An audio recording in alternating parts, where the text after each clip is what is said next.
Bizim medya izləyiciləri Ümumdünya Şəhərsalma Forumunun 13-cü sessiyasının 3-cü günü də demək olar ki yekunlaşdı. Bugün nələr baş verdi? 160-dan çox tədbir keçirildi. Bu tədbirdə nələr müzakirə edildi? Bugün sizlərlə birlikdə bunlara nəzər salacağıq. Azərbaycan Respublikasının Prezidenti İlham Əliyevin Euronews televiziyasına müsahibəsi olub. Ölkə başçısı bir sıra önəmli məqamlara diqqət çəkib. Prezident bildirib ki, bu fonu il sahibliyi etmək bizim üçün böyük şərəfdir. Burada 182 ölkə təmsil olunur. Bu isə Azərbaycana göstərilən hörmətin bariz nümunəsidir. Ölkə başçısı əlavə edib ki, öz enerji layihələrimiz baxımından biz təhlükəsiz mövqedəyik. Biz daim diplomatiyanın tərəfdarıyıq. Bugün həmçinin sessiya çərçivəsində qlobal mənzil böhranı plan nədir adlı müzakirə keçirilib.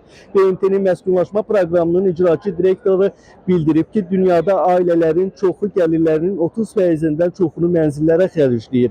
O qeyd edib ki, dünyada mənzil böhranı getdikcə artır. 2 milyard insan əziyyət çəkir. Biz binaları tikməklə problemi həll edə bilmərik. Evlərin qiyməti əlçatan olmalıdır. Bu fon çərçivəsində şəhərlər bağlantılılığın mərkəzində şəhər yenidən qurması və regional əməkdaşlıq mövzusunda da tədbir keçirilib. Azərbaycan Xarici İşlər Naziri Ceyhun Bayramov tədbirdə iştirak edib. Bayramov qeyd edib ki, azad edilmiş ərazilərdə həyata keçirilən yenidən qurma işləri təkcə dağıdılmış şəhər və kəndlərin bərpası deyil, həm də regional dayanıqlı sülhün, iqtisadi inkişafın və beynəlxalq bağlantılılığın möhkəmləndirilməsinə xidmət edir. Sözü gedən tədbirdə çıxış edən İqtisadiyyat Naziri Mikayıl Cabbarov qeyd edib ki, Azərbaycan son 20 ildə yoxsulluq səviyyəsini endirə bilib. O bildirib ki, yoxsulluq 49%-dən 5%-ə saldı. Tədbirdə çıxış edən Azərbaycanın Rəqəmsal İnkişaf və Nəqliyyat Naziri Rəşad Nəbiyev isə bildirib ki, biz bağlantının insan potensialına qoyulan investisiya kimi görürük. 2021-ci ildən etibarən tranzit daşımalarının həcmi demək olar ki, 2 dəfə artıb. Ötən il Avrasiya boyunca təxminən 17 milyon ton yük daşınıb. Qlobal koalisiyaların mərkəzində mənzil adlı tədbirdə çıxış edən Azərbaycan Prezidentinin köməkçisi, Prezident Administrasiyasının Xarici Siyasət Məsələləri Şöbəsinin müdiri Hikmət Hacıyev qeyd edib ki, müharibələr və münaqişələr artıq bizim üçün keçmişdə qalıb. Azərbaycan öz ərazi bütövlüyünü və suverenliyini tam şəkildə təmin edib.